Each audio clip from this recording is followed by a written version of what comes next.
What's up guys, Wilson here, and as promised we are going to take a quick look at the new Ferrari F8 Tributo today.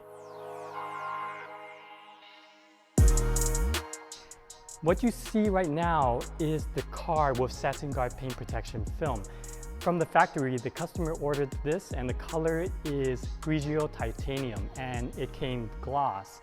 So in case you haven't seen our other video detailing the work that we did on this car, please click open the description and there will be a link there for you.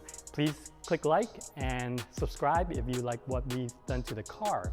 Now back to the car itself, you could essentially call this satin Grigio titanium because that's basically what it is right now, and this looks crazy good. Now as you can tell, the overall silhouette of the Ferrari F8 haven't changed quite that much from the 488 GTB, although this is a successor to the 488.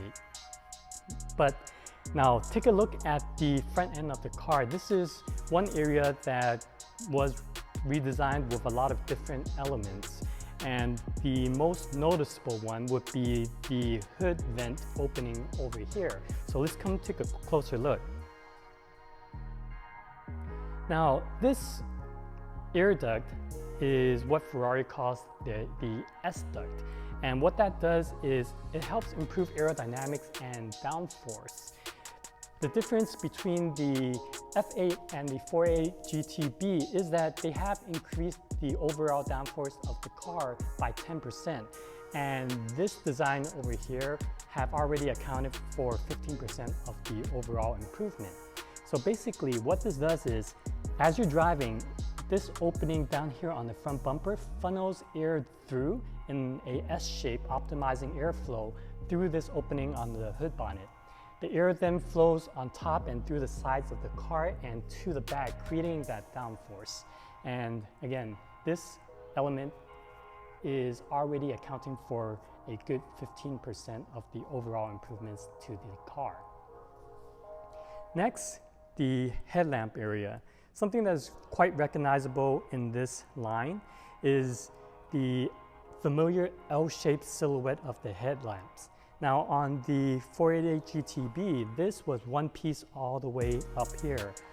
Although they maintained this overall silhouette, the new design is more horizontal and cuts off right over here. And this part dips in, and there's a vent that allows air to flow in and cool the interior mechanisms, helping the overall design of the car or the overall airflow and cooling performance.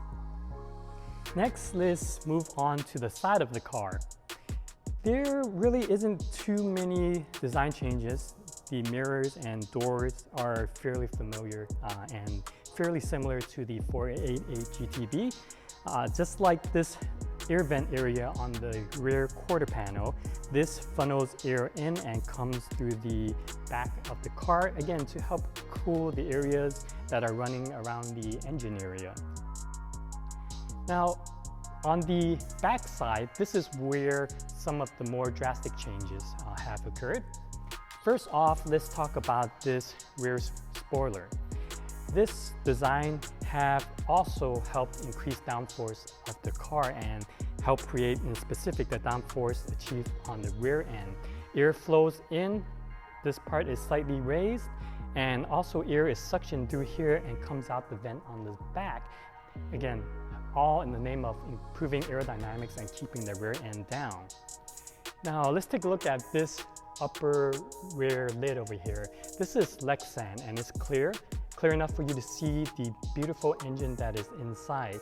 Now one thing you may have noticed is these slats in the glass itself, and the overall design is actually inspired by the Ferrari F40, so it's quite a ways back that they look for inspiration for this car. Now let's take a look at what's under the lid. So let's take a closer look at the engine. Now, this engine is borrowed directly from the 488 Pista, which is the more extreme track version of the 488 GTB. This turns out 710 horsepower. This is a 3.9-liter V8 twin turbo, and with 710 horsepower, this will give the McLaren 720S a run for its money. Next, let's listen to the exhaust note.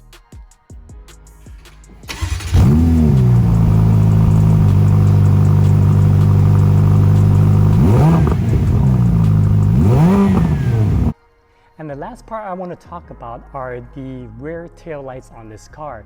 As you can see, there are 4 of them, and the last time I recall them using the 4 tail light design dates all the way back to the F40, F50, and Ferrari Enzo. They had that on the F430, but since then on the LaFerrari, the 458 and 488, they've gone with the singular design on each end. Now, this is a throwback, so for those owners who are a little bit more nostalgic of the cars of yesteryears, they will definitely appreciate this. And this is the interior of the F8. Now, for modern day supercars, there are a lot of options that ranges from colors that really scream at you to options that are more understated. And the options chosen for this car, as you can see, is more understated. Black leather, black Alcantara with yellow stitching to contrast all the black inside, and I think that's quite beautiful. Check out the stitching on the headrest area of the horse emblem. Now to the other design elements that have been changed from the 488 to the F8. The center console have been changed a bit.